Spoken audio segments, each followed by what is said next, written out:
नमस्कार दोस्तों, मैं आशा करता हूँ कि आप सभी अच्छे होंगे और आज का जो मेरा लेक्चर है वो दक्षिण भारत के राजवंशों के बारे में है। देखिए, इसका पार्ट 3 है। इससे पहले पार्ट 2 और पार्ट 1 आ चुका है। अगर आपने वो नहीं देखा है तो पहले आप उसे देख सकते हैं, तभी आपको इस टॉपिक के बारे में अच्छे से पता चल पाएगा। तो चलिए इस लेक्चर को स्टार्ट करते हैं। देखिए, पार्ट 1 में हमने 100 ईस्वी से 300 ईस्वी के बीच में जो राजवंश थे उनके बारे में पढ़ा था, जैसे चेर, चोल और पांड्या। और पार्ट 2 में हमने पल्लव वंश और चालुक्य वंश के बारे में पढ़ा था। और आज हम राष्ट्रकूट वंश और चोल साम्राज्य के बारे में पढ़ेंगे। देखिए, चालुक्य वंश में कल्याणी के चालुक्य वंश, वातापी के चालुक्य और वेंगी के चालुक्य के बारे में पढ़ा। तो इस राष्ट्रकूट राजवंश के बारे में हम बात करते हैं तो इसका जो संस्थापक था वो दंती दुर्ग था और इनकी जो राजधानी थी वो मान्यखेत थी। देखिए, ये हिंदू धर्म को मानते थे, पर ऐसा नहीं था कि हिंदू धर्म को ही मानते थे। यहाँ पर बौद्ध धर्म और जैन धर्म भी काफी प्रचलन में था। यहाँ पर बहुत सारे शासक हुए हैं, पर हम उन्हीं को पढ़ेंगे जो एग्जाम के लिए इंपॉर्टेंट है। तो कृष्ण प्रथम के बारे में हम जान लेते हैं। इसने एलोरा की गुफाओं का निर्माण करवाया था और वहां पर कैलाश मंदिर का भी निर्माण इसने करवाया था। पर सबसे पहले हम राष्ट्रकूट वंश के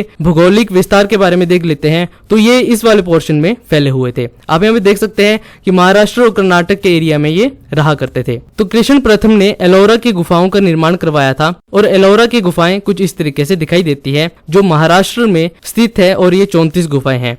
और कैलाश मंदिर इस तरीके से दिखाई देता है। देखिए, एक आश्रम शैली से बनाया गया है, यानी कि एक पूरी चट्टान को काटकर पूरा मंदिर बनाया है। यहाँ पर बाहर से कुछ भी जोड़ा नहीं गया है, बस पूरे चट्टान को काटकर पूरा मंदिर बना दिया गया। तो एलोरा की गुफाओं में बौद्ध धर्म से संबंधित गुफाएं मिलती है, हिंदू धर्म से संबंधित और जैन धर्म से संबंधित भी गुफाएं यहाँ पे देखने को मिलती है। यहाँ की जो वो वास्तु शैली थी वो द्रविड़ शैली थी, यानी कि द्रविड़ कला यहाँ पर प्रचलन में थी। और महाराष्ट्र में एलिफेंटा गुफाओं का निर्माण भी इन्होंने करवाया था और यहाँ पर कई सारी मूर्तियां इस वंश से संबंधित मिलती है। एलिफेंटा गुफाएं इस तरीके से दिखाई देती है और जो शैलियां थी वो इस तरीके से दिखाई देती है, यानी कि द्रविड़ शैली जो है वो इस तरीके के यहाँ पर मंदिर बनाए जाते थे। नागर शैली में कुछ इस तरह के मंदिर बनाए जाते हैं और बेसर शैली में ऐसे मंदिर देखने को मिलते हैं। नागर शैली उत्तर भारत में देखने को मिलती है, द्रविड़ शैली दक्षिण भारत में और बेसर शैली ये दोनों का मिक्सअप है जो मध्य भारत में ज्यादातर देखने को मिलती है। अगला शासक था राष्ट्रकूट वंश का अमोध वर्ष। देखिए, अमोध वर्ष ने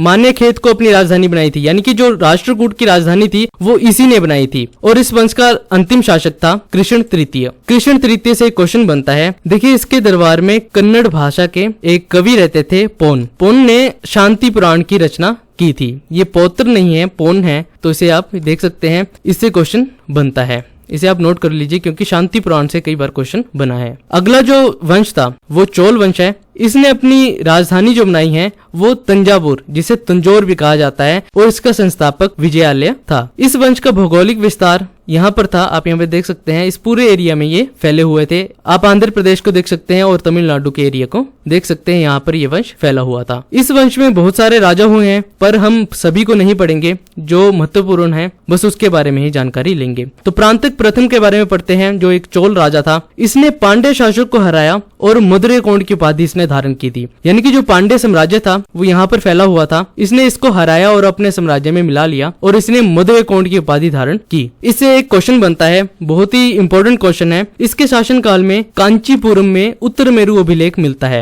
यानी कि उत्तर मेरु अभिलेख में हमें स्थानीय स्वशासन के बारे में जानकारी मिलती है, यानी कि जो ग्राम पंचायत के चुनाव हुआ करते थे उसमें जो सरपंच चुना जाता था अब वो लोगों द्वारा चुना जाता था। तो उसके बारे में हमें जानकारी उत्तर मेरु अभिलेख से मिलती है, जिसमें स्थानीय स्वशासन के बारे में लिखा गया है, यानी कि लोग ही अब जो सरपंच होगा उसे चुनेंगे। इस अभिलेख में जो उम्मीदवार होता था, जो चुनाव में भाग लेता था, उसके लिए कुछ रूल बना दिए गए थे, यानी कि उसके पास अपनी एक भूमि होनी चाहिए, उसके पास अपना घर होना चाहिए और उसकी आयु 35 से 70 वर्ष के बीच में होनी चाहिए। तो ये सारे रूल थे। अगर इस रूल के बाहर वो जाता था तो वो इस चुनाव में नहीं भाग ले सकता था। तो इस तरीके की यहाँ पे व्यवस्था चलती थी, जिसके बारे में हमें जो जानकारी उत्तर मेरु अभिलेख से लगती है। अगला शासक था राजा प्रथम। देखिए, ये शैव धर्म को मानता था, इसलिए इसने वृहदेश्वर मंदिर का निर्माण करवाया था, जिसे राजराजेश्वर मंदिर भी कहा जाता है। तो इससे कई बार क्वेश्चन बन जाता है और ये शैव धर्म का मंदिर है और इस तरीके से दिखाई देता है बृहदेश्वर मंदिर, जो तमिलनाडु के तंजावुर में स्थित है। तो आप यहाँ पे देख सकते हैं किस तरीके से ये मंदिर दिखाई देता है।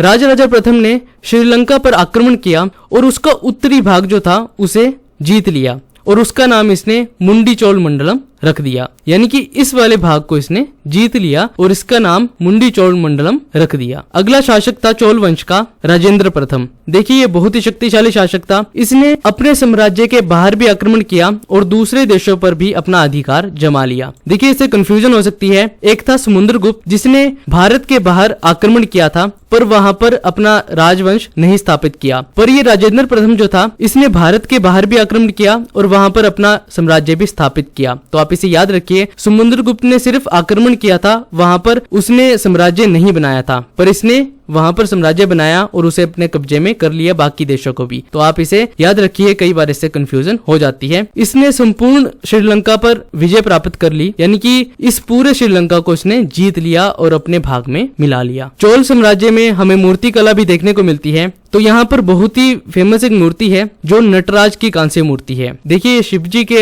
नृत्य करता हुआ रूप है, तो इस तरीके से ये दिखाई देती है। तो ये था आज के लेक्चर जिसमें हमने राष्ट्रकूट वंश और चोल वंश के बारे में जाना। तो मैं आशा करता हूँ कि आपको इससे कुछ सीखने को मिला होगा। अपने आसपास सफाई रखिए, पानी को सेव करिए, अपनी सोसाइटी को अच्छा बनाइए। आप मुझे टेलीग्राम पे ज्वाइन कर सकते हैं और फेसबुक पे भी फॉलो कर सकते हैं, लिंक आपको डिस्क्रिप्शन में मिल जाएगा। तो मिलते हैं अगले लेक्चर में, तब तक के लिए जय हिंद।